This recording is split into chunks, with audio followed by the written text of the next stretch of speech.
हम शांति। ये 9 फरवरी 2022 की मुरली के ऊपर कुछ विचार हैं। कल बाबा समझा रहा था कि भक्ति मार्ग में सब सूत मूंझ जाती हैं।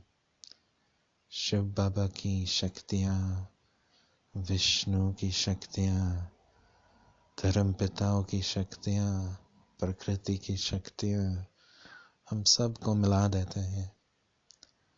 तो इसलिए विचार किया जाता है कि आधा कल्प की भक्ति में निराकार शिव को कितना याद किया, बहुत कम याद किया है।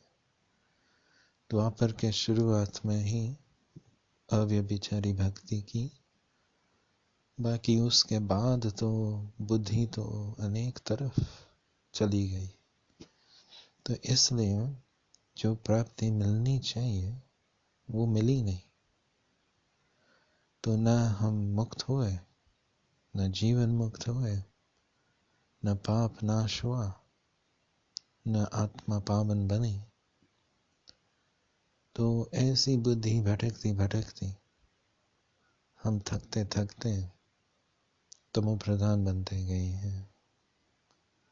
तो अब भी बाबा आकर के हम सब की बुद्धि ऊपर लगाता है, अपने में लगा रहा है कि शिव बाबा कह रहा है माँ में कम याद करो। तो बुद्धि में क्लैरिटी चाहिए कि परमात्मा की शक्ति क्या है, दूसरों की शक्ति क्या है। तो आज बाबा कंटिन्यू कर रहा है शिव बाबा के ऊपर, विष्णु के ऊपर और धर्म पिताओं के ऊपर। तो पहले तो बाबा हम सब का अभिमान को चैलेंज कर रहा है, क्योंकि हर मानव को यह अभिमान होता है कि मैं दूसरों को सुखी कर सकता हूँ, मैं अपने को भी सुखी कर सकता हूँ और मैं दूसरों को भी सुखी कर सकता हूँ। तो हम सारी जीवन उसमें ही रहते हैं कि मैं एक दिवस सुखी हो जाऊंगा, मैं अपनी फैमिली को सुखी कर दूंगा, मैं यदि मैरिज करेंगे तो उनको सुखी कर दूंगा, बच्चा पैदा करेंगे उनको सुखी कर दूंगा। तो आज बाबा समझा रहा है कि खुशी और सुख में फर्क है। आज का स्लोगन में है कि खुशी बांटते चलो। तो हम मनुष्य खुश रह सकते हैं और खुशी बांट सकते हैं, परंतु बाबा आज समझा रहा है कि वास्तव में तुम दूसरों को सुखी नहीं बना सकते, क्योंकि जब सुखी की बात होती है तो बाबा प्रश्न कर रहा है, क्या तुम बच्चे दूसरों को निरोगी बना सकते हो, उनको अकाल मृत्यु से छुड़ा सकते हो, आप उनको कर्म बंधन से छुड़वा सकते हो, उनको कंप्लीट सिक्योरिटी मन की तन की दिलवा सकते हो, उनके दिल को आराम दे सकते हो, उनके पिछले जन्मों का दुख मिटा सकते हो, कर सकते हो। तो हमारे ईगो समझता है कि हाँ हम सबको सुखी बना सकते हैं, परंतु शिव बाबा समझा रहा है कि ये तो उनका ही काम है, उनका ही रोल है ड्रामा में। तो वर्तमान समय शिव बाबा का पाठ का समय है। तो बाबा समझा रहा है कि मैं ये सब चीज कर सकता हूँ, मेरे में ये शक्ति है। तो मैं सर्व आत्माओं को इस कलयुग से मुक्त करने वाला हूँ, सबको हाईएस्ट हेवन अर्थात निर्वाण धाम में लेके जाऊंगा। वहाँ सब आनंद में शांति में रहते हैं, सब शिव बाबा के साथ रहते हैं। तो मैं सबको इस कलयुग की दुख से, बंधन से छुड़ा दूंगा। फिर तुम बच्चों को मैं सत्युग में भेजूंगा, जीवन मुक्ति। तो वहां न रोग होगा, न अकाल मृत्यु होगा, न कोई प्रकार की कमी, कंप्लीट सिक्योरिटी। तो मैं तुमको सुखी बना दूंगा। तो उसको सुख कहते हैं, इसलिए सत्य को सुख धाम कहते हैं। आपका ईगो समझता है कि कलयुग में आप सुखी बन सकते हो और दूसरों को सुखी कर सकते हो नहीं सकता। ये शिव बाबा का कर्तव्य है। बाकी हाँ, हमें शिव बाबा से सीख करके उनके ज्ञान और योग के आधार पर खुश रहना है और फिर खुशी बांटनी है। फिर विष्णु और ब्रह्मा की बात, तो कल बाबा ने समझाया था ना कि विष्णु का 24 अवतार नहीं होता है, लेकिन मम्मा बाबा विष्णु लक्ष्मी नारायण वो 84 जन्म लेते। तो बहुत बड़ा भाग्य है। कब भी यदि मम्मा बाबा का संपर्क हुआ, सतयुग में, त्रेता युग में, द्वापर युग में, कलयुग में, कोई भी जन्म में संपर्क हुआ तो बहुत बड़ा भाग्य रहा ना। विचार करो, यदि कोई विष्णु का अवतार को मिले तो कितना बड़ा है, अपने को कितना धन्य समझे। तो मामा बाबा ने 84 जन्म लिया, तो जरूर सब ब्राह्मणों का कोई ना कोई जन्म में तो संपर्क तो हुआ तो होगा ना। तो ये तो बहुत बड़ा भाग्य है, क्योंकि शिव बाबा भगवान है, परंतु मामा बाबा भगवान भगवती भी है, लक्ष्मी नारायण है। तो शिव बाबा आज कह रहा है, क्या ये ब्रह्मा विष्णु की नाभि से निकला या मेरा बच्चा है? तो ब्रह्मा तो मेरा बच्चा है, शिव बाबा का बच्चा है, परंतु 84 जन्म की बात है ना, कि विष्णु 84 जन्म लेता है और फिर अंत में ब्रह्मा और सरस्वती बनता है। फिर ब्रह्मा बाबा भी अपना हायर स्टेज फरिश्ता अवस्था पर आ गया। तो ब्रह्मा शिव बाबा को याद करके विष्णु बनता है, और इससे पहले अव्यक्त ब्रह्मा बनता है। तो वर्तमान समय संकल्प शक्ति द्वारा ब्रह्मा बाबा सबकी सेवा कर रहा है। देखो यहाँ यूरोप में खास ख्याल आजकल है कि यूक्रेन में कैसे लड़ाई को बंद कर देवे रशिया के साथ। तो प्रेसिडेंट्स जाते हैं, प्राइम मिनिस्टर्स जा रहे हैं, तो वो वाचा शक्ति का उपयोग करेंगे कि शांति रहे, लड़ाई चालू ना हो जावे। तो ये मनुष्य की जैसे ताकत होती है, एक है बाहुबल और दूसरा होता है वाचा शक्ति। तो वो वाचा शक्ति से शांति के डिप्लोमेसी से हम शांति रखें, कॉम्प्रोमाइज ढूंढे।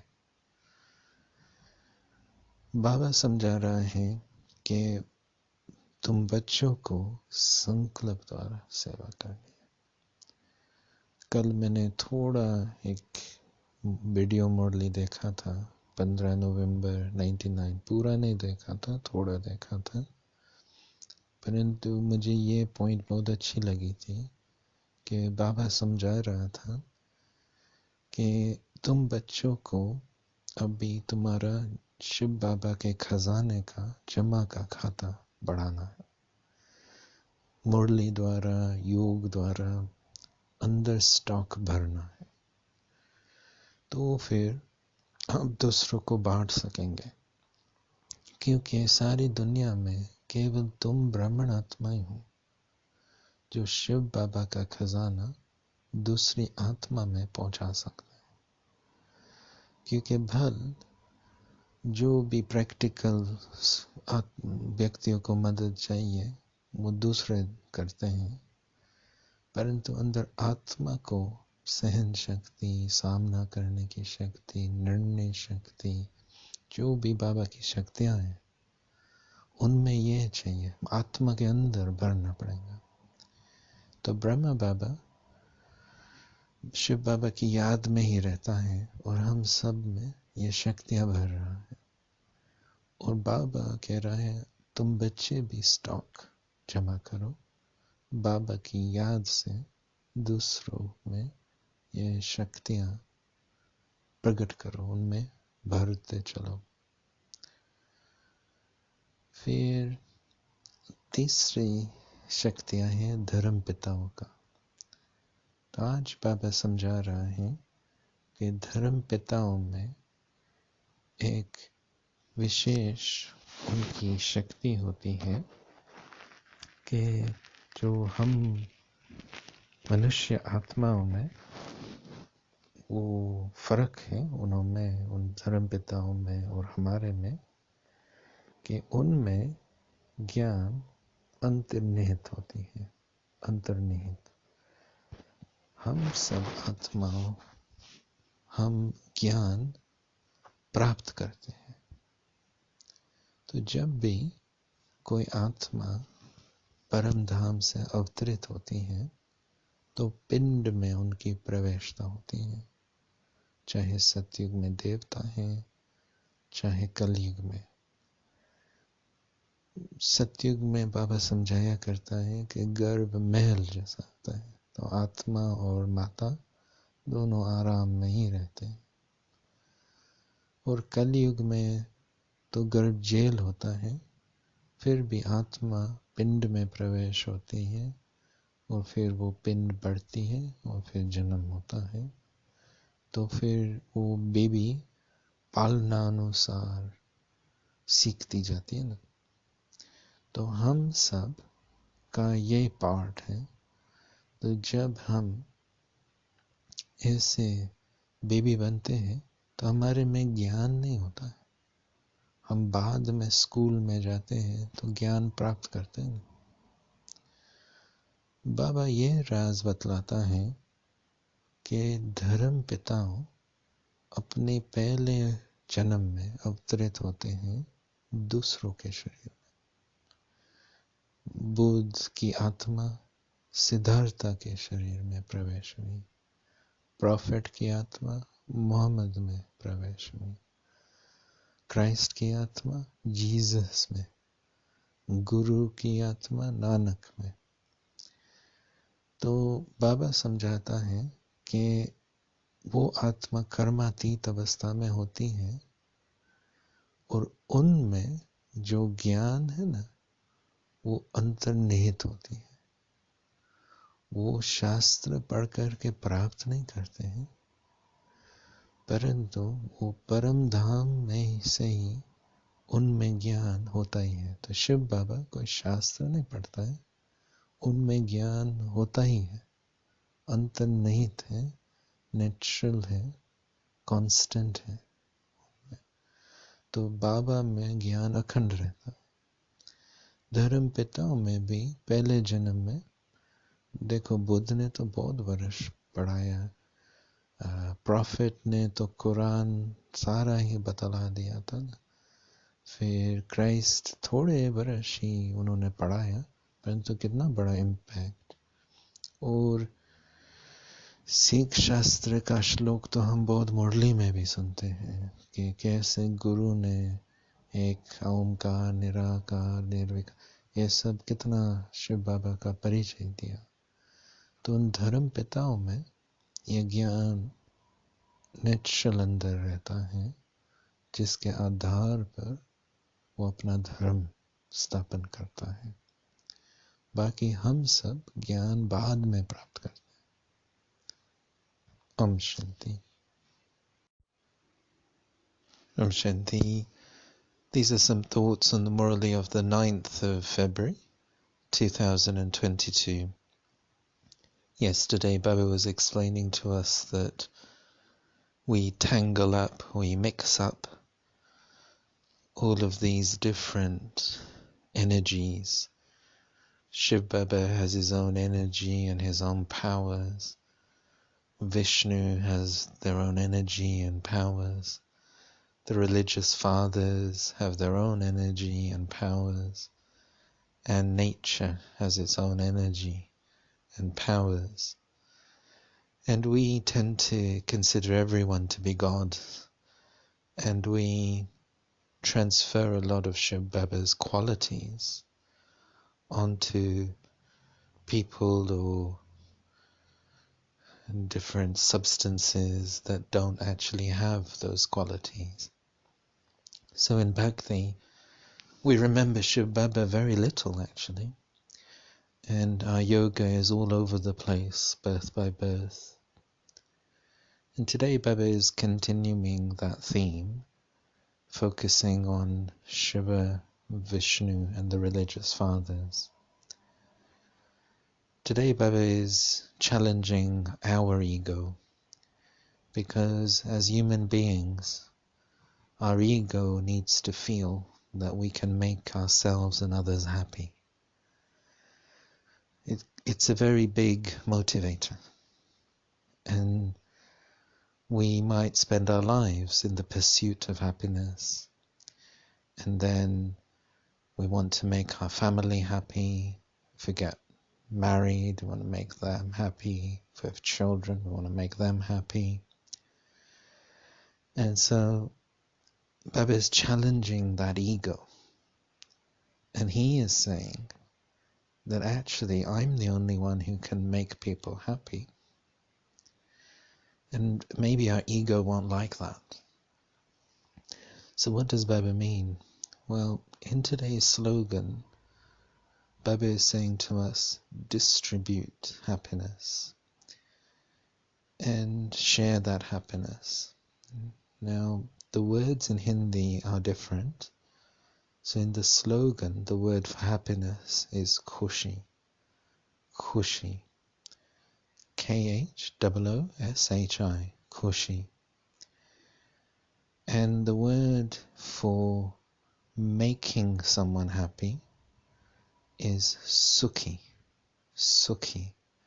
S-U-K-H-I. And so what Baba is explaining to us today is that you can share happiness, but you can't make someone happy. You can be happy, and then you can share that happiness. However, can you really free another person from illness?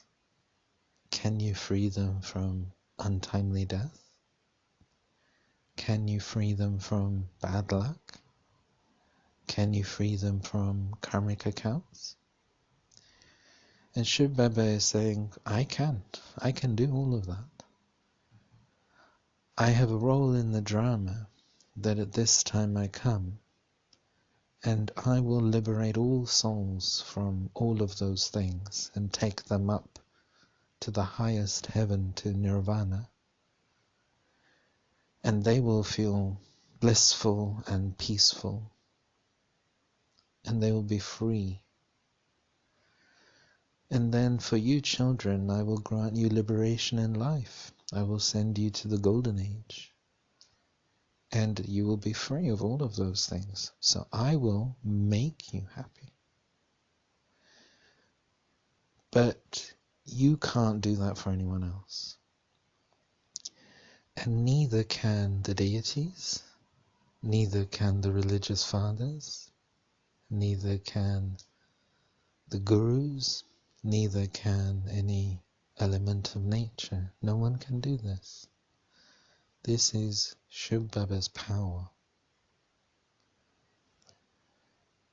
Then we have Vishnu. So Baba is saying that I have this child Brahma. Did he come from Vishnu? And this is a popular picture in Hinduism of Brahma emerging from the navel cord of Vishnu. But Shiv Baba is saying, well, actually, he's my child. he emerges from that navel cord of Vishnu in the sense that Vishnu takes 84 births, and then that last birth becomes Brahma. And then Brahma has yoga with Shiv Baba and becomes Vishnu again. So Shiv Baba is God with a capital G, and then Baba and Mama, they are gods with a small g, and they go and become Lakshmi and Narayan, and then at the end become Mama and Baba, Brahma and Saraswati. So they have their own power because they are masters of the world. They are like living gods down here. They are complete with all virtues, completely viceless. And then Brahma at this time is in his highest state as an angel. So he has his own power. He is able to help so many souls through that power of pure thought. At the moment, here in Europe, there's a focus on preventing a war between Russia and Ukraine. And different presidents or prime ministers are now getting involved and trying to use diplomacy to prevent the war. And of course, this has been happening in so many contexts for so many decades.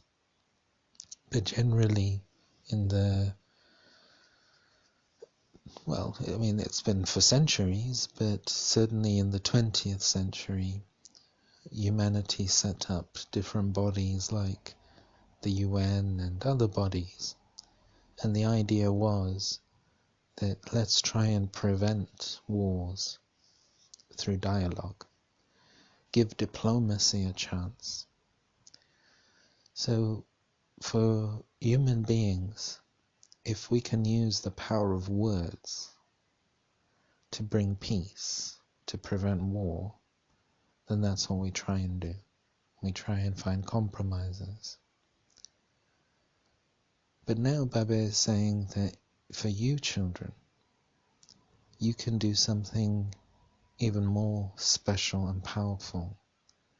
Because words bring about a level of peace in the sense of an absence of war. But it can't really give souls the powers that they need. Yesterday evening, I was listening to a little bit of a Murli, which was the 15th of November 1999. And in that, Baba was explaining that you have to accumulate a stock of Shiv Baba's treasures, whether it's the treasures of knowledge or the treasures of the powers. And in today's blessing, Baba is saying you have to become a master knowledgeful soul. So you have to have this mastery over the points of knowledge, the virtues, the powers. It all has to be part of you as a soul. So you have to draw all of this from Shiv Baba through the Murli and through yoga, and then also by putting these things into practice. So then, when you've got this mastery over all of these things, you can actually distribute. And through the mind, you can share Shiv Baba's powers so that it actually enters other souls. So they have the power of tolerance and the power to discern and so on. So Baba was saying in that Murli I was watching yesterday that no one else in the world can do this. It's only you Brahmin souls. So Brahma is constantly in this stage of yoga, and he's filling us with Shiv Baba's powers and empowering us to also do that and help others out. So Vishnu becomes Brahma, Brahma becomes Vishnu. And then we have the religious fathers, and today Baba is explaining to us a particular power that the religious fathers have that the rest of us don't. With all of our souls, when we incarnate from the soul world, we enter a fetus. So we come into a womb. Even the deities, they would come into a womb. They're not going to come down embodied. So, of course, that process of being in a womb, and then we connect with the mother, and then as the body grows, then we are born. In the Golden Age, Baba says it's a palace of the womb. So the soul is very, very comfortable, and the mother's very comfortable. And I think, I'm not entirely certain, but I think when we come out as babies in the Golden Age, we're like more developed than we are in the Iron Age. And then in the Copper and Iron Age, Baba says you're in the jail of the womb, so the soul is troubled and it can be much more difficult. But whenever a soul comes from the soul world, they're coming into a fetus. And then that grows, and then we're born as a baby, and of course we are the product of our sustenance, of our nurturing. And then we go to school and we acquire knowledge. But Baba is explaining that with these religious fathers, in their first birth, they don't enter a fetus. They take another body on loan. So the Buddha, he entered Prince Siddhartha. The Prophet entered Muhammad. Christ entered Jesus. The Guru entered Nanak, like this. So Baba says in that first birth, it's two souls in one body. And the final religious father is Shiv Baba.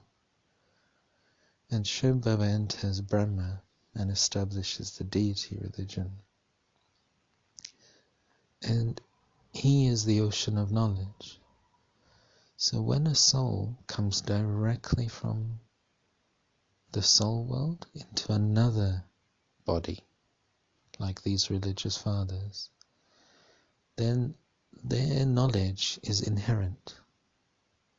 They don't acquire it. So they don't read scriptures and then share them. But like the Buddha came and he taught for many years actually. And then the Prophet came and he revealed the Quran. Christ came and he didn't teach for many years at all, but he had such a big impact. And then we hear in the Murli, don't we, that Baba refers to the Sikh scriptures quite often, how the Guru came and explained about the incorporeal. So, but what Baba is saying is that these religious fathers, all of them, including Shiv Baba, they have knowledge which is inherent.